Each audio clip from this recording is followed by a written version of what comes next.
Hello everyone, it's Belinda here with a new project for the Hit Kit Club design team.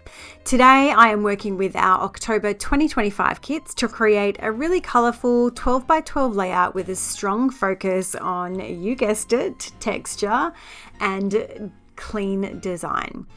I was really so inspired by the diamond pattern on the Fabulously Fallish paper that I wanted to show how a really simple idea can completely transform patterned paper into something really special.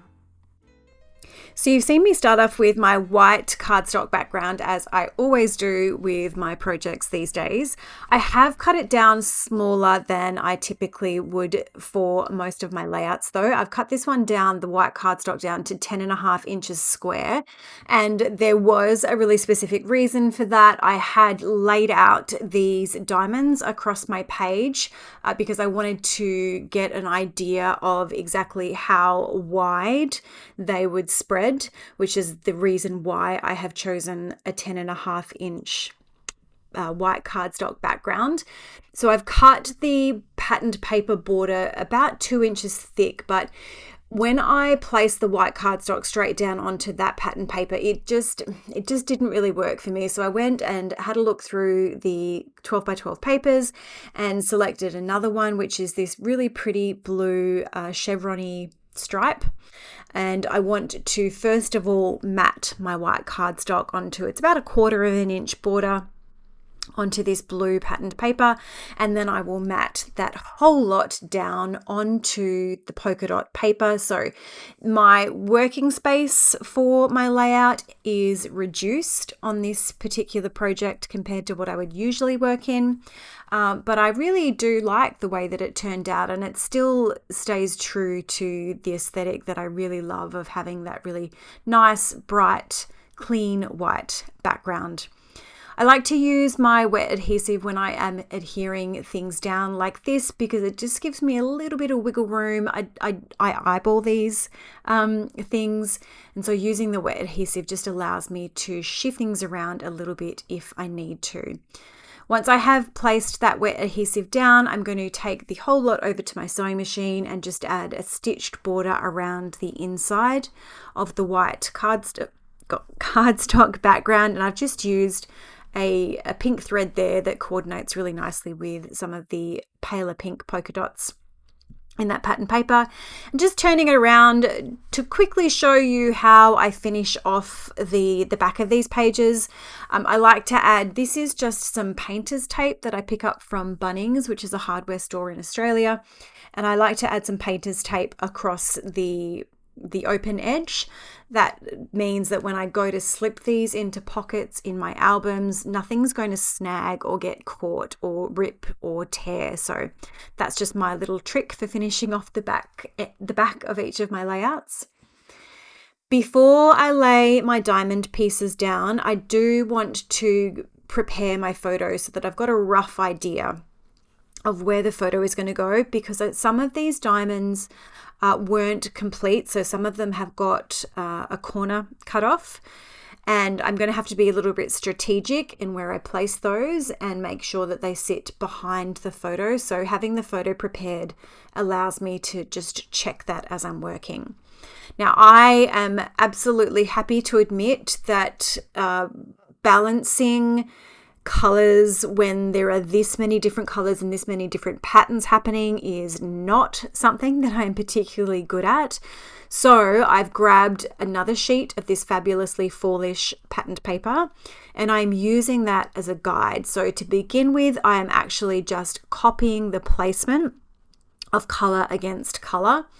And then once I've got them down, I know it's pretty evenly balanced, and I can just make some really minor tweaks to have it work a little bit better for the scale that I'm working in. Because on that 12 by 12 paper, it's obviously a much larger scale, so you can have similar colors closer together. I'm not using anywhere near as many spaces as is on the 12 by 12. So I have moved a few of those just a little bit. I adhered all of those down off camera. It did take me a little while to get the placement nice and straight, so I spared you the torture of watching me measure out and then adhere down each of those little diamonds, but you will see the finished piece coming back in a little bit. And I just wanted to add a little bit behind the photo, not to sort of, initially I thought it would be to help it stand out against the background colors, but really it's more to help to add sort of a dividing space between the photo and the background. So I've used a patterned paper. I've also used, this is some really beautiful pale pink vellum, just to add a little bit of softness. And then I've used my distressing tool and just roughed up the edges of that vellum a little bit. Now my title here is from the chipboard titles, which came in the embellishment kit or in the main kit. You may have seen earlier off to the top left-hand side that I had originally used some of the Lindy's Magicals to color those alphas, but once I placed them down over the top of those patterned papers, they were just getting lost. The color just did not stand out against those patterns. So I've gone and used some gold embossing powder from my stash, and I have embossed over the top of those. It was really quick, really simple. It only took one coat. And that just really helps them to stand out a little bit more, well, a whole lot more against the relative busyness of those patterned paper diamond pieces there. So I'm ready to start sticking things down. You have seen me place some double-sided tape behind the photo and then a whole lot of wet adhesive. The reason that I have the wet adhesive there is because it's going to be sitting against the stitching of those diamonds, and I used quite a thick thread there, so they are quite dimensional, and using that wet adhesive, the same as I am doing now with these chipboard titles, means that the adhesive is going to seep through the stitching pieces and it's going to help it to stick really, really well. If I was to just use some tape, it's just not going to be sturdy. So I'm coming down to embellishing here. I'm going to keep it fairly simple. This is from the Cardstock Kit, and I used the Fancy Edge metal die, which is from the September 2025 kits. You can see that I am still having so much trouble figuring out which way to place the die down on my paper that I'm cutting out. But I got it eventually, and that just brings in a little bit more of a pop of that bright orange color and a little bit more added texture, because if you have watched any of my videos before, you will know that texture is something that I am really, really big on. In my layouts, I try not to include a whole lot of dimension anymore because I'm really conscious about the amount of space that they take up. So I have gone all in on texture in place of dimension because it just really helps to bring in that visual interest without bulking up my layouts too much. I do want to do a little bit here in the top left-hand corner of this photo. I wasn't exactly sure what color I wanted. Initially, I thought having some of that darker blue would work, but it was just too much. So in the end, I've gone with the yellow, and to cut these out, I have a little paper punch there that cuts a little, what do you call it, a little flag piece. And I just used some of the off-cut diamonds from when I was cutting and stitching all of the diamonds for my background. So the yellow I think works quite well there. It's contrasted well against the photo, but it's not too bold to detract from the photo or anything else that's going on in the layout. I've added some wet adhesive behind that, and then I want to add just a couple of little extra layering pieces on top of it. So to start off with, I'm using this puffy sticker which says "So happy here," and we really were. This is a photo from autumn a few years ago where I live, just down the road, literally down the end of the road from my house. There is a little hobby farm place that on the weekends runs a little market stall, and they do these beautiful homemade breads. They've got loads of fresh produce, and autumn is a really good time here for grapes. Believe it or not, it's the end of the grape growing season, and where I live, I am in right next to a grape growing region. and they are just so beautifully sweet and juicy as we enter autumn. So we've loved going for a little walk or a ride down to that farm on the weekends to pick up some grapes and other fresh fruit and fresh produce, and to grab some of the delicious baked goods that they have on offer there.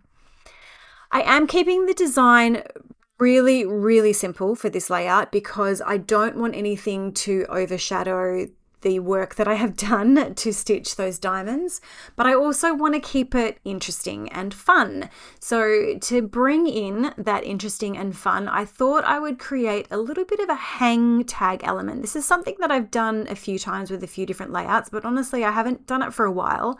And when I saw that autumn tag, it really inspired me to do it again. So I've just picked a couple of die cut pieces. I've got one of those pumpkins. I have a little blue leaf, and then I'm going to layer the three of them up, hang them onto some twine. And I did fuss around a little bit here on camera trying to get the placement right, and I end up having to go and repunch some of the holes there. But my intention was to have the three pieces stacked on top of each other, threaded onto some twine, and then to somehow have that wrapped around the title. I have already adhered the title down with my wet adhesive, so it is stuck down pretty well. And I did try, you'll see me try on camera to see if I can get that through. But what I had to do in the end was switch the camera off, thread that twine onto a needle, and then use the needle to sort of stitch it in behind the H. And so in just a moment after I've finished fussing around here, I am going to switch the camera off, and then you will see me come back with the finished piece. So I've hooked it around the H a few times, tied it off with a bow, and then I am just letting it hang nicely there to fill in a little bit of that white space. And then really simply finishing off the layout with some of the foam embellishment foliage pieces. If you have enjoyed this project, we would love for you to like this video, leave a comment, or subscribe to the Hit Kit Club channel. And don't forget to tap the notification bell so that you never miss any of our design team inspiration. Everything you see here is exclusive to Hit Kit Club, and as a subscriber, you will enjoy discounts on extra kits, bundled or bi-monthly shipping options, monthly project sheets, and access to our free exclusive cut files. You can also join our Craft and Connect community on School. It's a really lovely, warm and welcoming space to share your projects and get inspired. You'll find the link to that in the description box of this video. And don't forget, you can use my discount code Belinda10 for a discount on your first order, and you'll find the link to shop in the description box as well. Thank you so much for watching with me today. I really do hope that you have felt inspired to create something colourful. Have a wonderful day.